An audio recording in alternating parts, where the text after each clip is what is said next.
Hello. Alors, un petit point sur la situation. Nous sommes donc le 30 juillet. Je suis devenue non-fumeuse le 17 juillet. Donc j'en suis, si mes comptes sont bons, à 13 jours d'abstinence.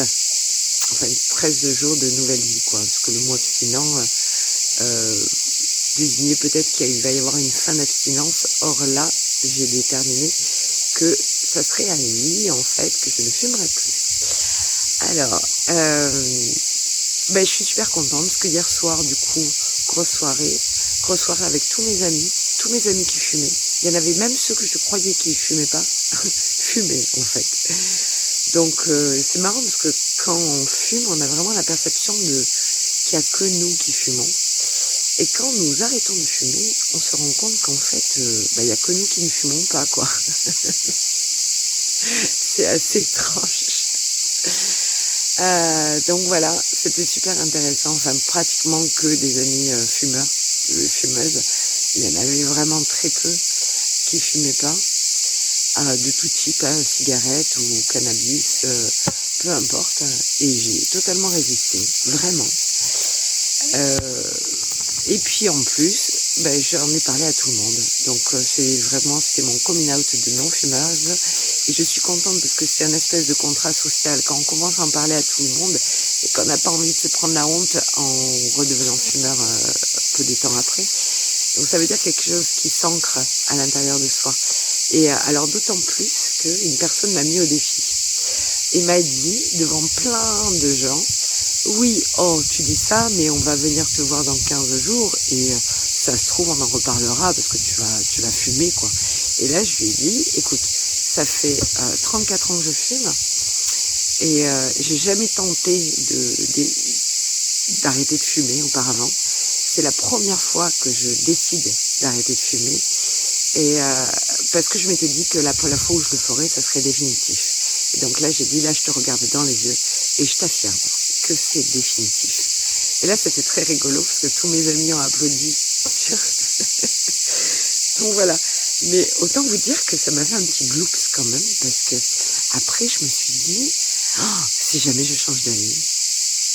Ben non, en fait, je changerai pas d'avis. C'est ça l'engagement envers soi-même. C'est s'engager et décider de parvenir en arrière, quoi. Alors c'était très intéressant. Du coup, quand je suis rentrée à la maison, j'avais un petit gloops. Ça me faisait à nouveau un petit deuil de c'était bien quand même quand je fumais mes pétards. Il y avait un bon sentiment, tout ça. Et c'est vite passé en fait, parce que je vois que j'ai des problèmes encore aux gencives. J'ai une gingivite qui revient. Et je me suis dit, waouh, si je fumais, ça l'aurait encore plus activé. Et donc là, clairement, je peux plus me permettre ce genre de choses. Et puis, je les voyais en même temps fumer, et je les voyais avec tous ces paquets-là qui sont achetés dans des sociétés qui en ont rien à foutre de notre santé, de comment on se sent, ce genre de choses qui n'ont aucune dignité, on va dire, dans les valeurs qu'ils portent à vendre ce qu'ils vendent. Ils le vendent uniquement pour l'argent. Clairement, on ne peut pas vendre du tabac pour faire plaisir aux gens. C'est se leurrer quand même aujourd'hui. Donc j'étais contente de ne pas participer à ça en fait, à cette grande mascarade. Et c'était super parce que j'ai discuté avec plein de copains du coup de ça. J'en ai parlé à un qui lui a arrêté de fumer suite à des problèmes aussi très importants au poumon. Mais lui pourtant c'était un fumeur occasionnel, et voilà, ça nous a permis d'échanger là-dessus. Ça m'a permis d'échanger avec des copains fumeurs aussi qui disent que ils en ont marre et que ils aimeraient pouvoir arrêter mais que c'est pas facile et tout ça et patati et patata. En fait, ça crée beaucoup de discussions et c'est super intéressant et c'est super enrichissant. Et j'ai beaucoup d'empathie en fait pour tous ceux qui fument parce que il y a 17 jours il y a 14 jours j'étais encore dans ce cas-là. Donc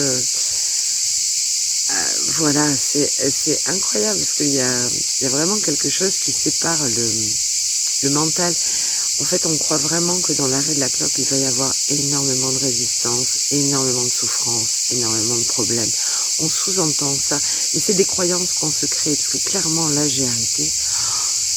Et donc, j'avais quelques envies, quelques pulsions d'envie dans les premiers jours. Mais là, même en voyant tous mes amis fumer, rouler leurs cigarettes, avoir les odeurs de fumée, avoir les odeurs de cannabis, ben, à aucun moment, j'ai eu envie de fumer, quoi.